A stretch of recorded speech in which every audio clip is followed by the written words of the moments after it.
water efficiency. Hello, we're here at the third edition of BW Business World Sustainable World Conclave, and I'm joined by Mr. Narayan, who's the Global Head Sustainability at Wipro, as well as the Managing Trustee of Wipro Foundation. So first of all, a big congratulations on winning the award. Let me know your thoughts on it and as to what are some of these initiatives, especially in the last fiscal, that you think have helped you in achieving this recognition. Thank you very much. It's indeed a privilege and honor to be recognized.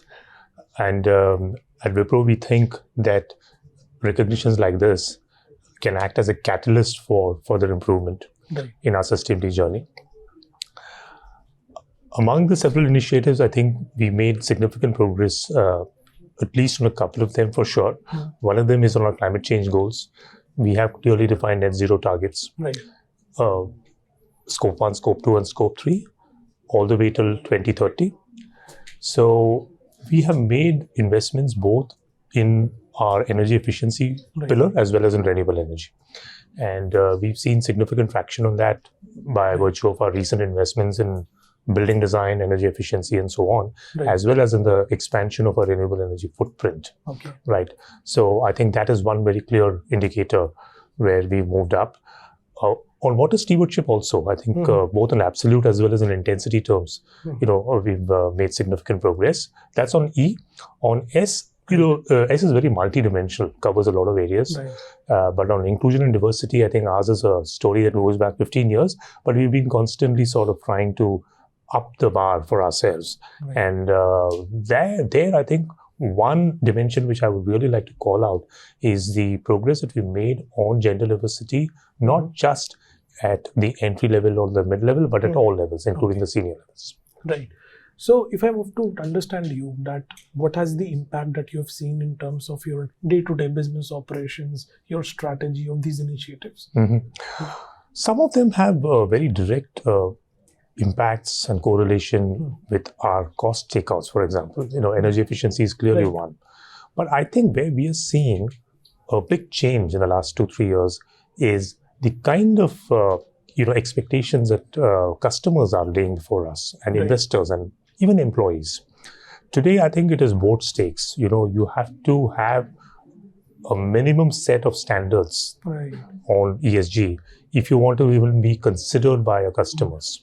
It's a hygiene factor now, no longer a differentiator, So, and you really have to keep improving on that. So customers, not only in terms of what they expect of you as a responsible corporation, but also how you can partner with them in their sustainability journey. So that's one. The second is, I think, the IT services industry is clearly characterized by a very young workforce, an average age of late 20s or so. And the Gen Z and the millennials who comprise our workforce largely, their expectations of corporations are very clear. They want corporations to, to be responsible, to have this whole approach of stewardship towards the environment. They want the workplace to be inclusive and diverse, all of that.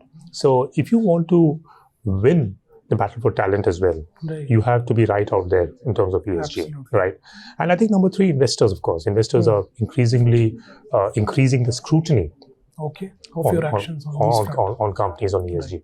So clearly, you mentioned that how investors are now increasing their scrutiny. So how do you measure the success of these initiatives? Are there any metrics or indicators that you could tell us? Yeah, some of these ESG indicators are clearly quantifiable.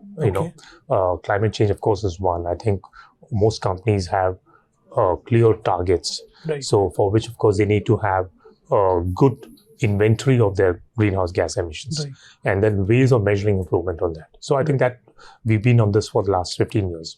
Similarly, other examples of environmental sustainability, be it water or waste, the metrics are all clearly out there. I think on the social indicators, some of them, for example, on inclusion and diversity, I mean, we have goals and targets for gender and, for other metrics. We have some goals and targets for health and wellness, for example, safety indicators. Some of them may or may not be clearly quantifiable, but yet the qualitatives around them are such that you can track progress. Yeah, so it's a combination. Mr. Narayan, thank you so much for your time this afternoon. And once again, big congratulations from Team BW on winning the award. Thank you so much. My pleasure. Thank you.